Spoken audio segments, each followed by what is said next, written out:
আপনার কাছে একটি প্রশ্ন করতে চাই।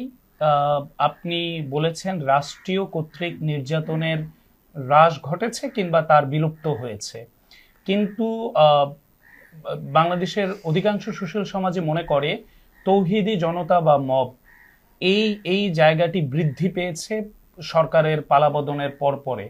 এই বিষয়টি আসলে আপনি কিভাবে দেখছেন? এটা হচ্ছে আমাদের এই দেশের এক শ্রেণীর লোক, যাদেরকে আমরা বলি তারা একটা মানসিক রোগের শিকার, ইনফাইরিটি কমপ্লেক্স বলে আমরা এটাকে, মানে হীনমন্যতার শিকার।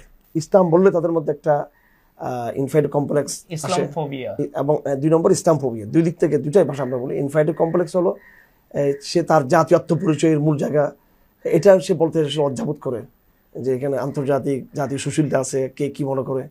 এটা হচ্ছে একটা মারাত্মক, এটা আমাদের এটা মিসকিন একটা মানসিকতা আর কি আমাদের। এরপর ইসলামোফোবি যেটা আছে, এটা এখানে কাজ করতো। এখানে কি হয়েছে, এখানে কেউ এখানে শরিয়ার দাবি নিয়ে আমরা কি লং মার্চ করেছি, এখানে কোরআন অমান্য হলো, এত বড় দৃশ্য দেখালো। এখন কিন্তু পর্যন্ত এই রাষ্ট্রের কোনো গুরুত্বপূর্ণ ব্যক্তি ডক্টর ইউনূস সাহেব এবং তার উপদেষ্টারা এটার উল্লেখযোগ্য কেউ এটার প্রতিবাদ করেনি। এমনকি সুশীল সমাজের পক্ষ থেকে এটা কোনো প্রতিবাদ হয়নি।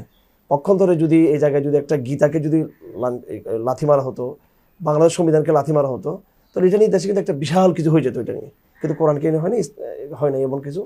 তো ইসলাম এখানে বরাবরই ডাবল স্ট্যান্ডার্ড শিকার। তৌহিদ মব বলে যে কথা আছে, এটা এই দুঃখজনকভাবে উপদেষ্টাদের মধ্যে দু একজন অপরিপক্ক উপদেষ্টা, আমি বলবো এদেরকে আনাড়ি নাবালক, যারা কখনো ক্ষমতার মসনদে তারা আগে ছিল না, তাদের পরিবারের কোনো অংশ হয়তো ছিল না, তার ক্ষমতা জিনিস দেখেন, ওখানে গিয়ে তারা উন্মাদ হয়ে গেছে। তারা এই শব্দগুলো নিয়ে আসছে। বিচ্ছিন্ন দু একটা ঘটনা কোথাও ঘটতে পারে, মাজার কেন্দ্রিক দু একটা ঘটনা ঘটতে পারে। তৌহিদবাদী মব বলার জন্য তো সেটা গণস্রোতের ভিতর থেকে কিছু একটা হতে হবে। এরকম তো কোনো কিছু এখানে ঘটেনি, কোনো কিছুই বাংলাদেশে হয়নি। বিগত একটা বছরে বাংলাদেশকে দেখাতে পারবে কোনো একটা জায়গায় যেটাকে তারা জঙ্গি হামলা হিসেবে বলা হতো, একটা জায়গায় একটা ককটেল ফুটেছে ইসলামপন্থীর পক্ষ থেকে?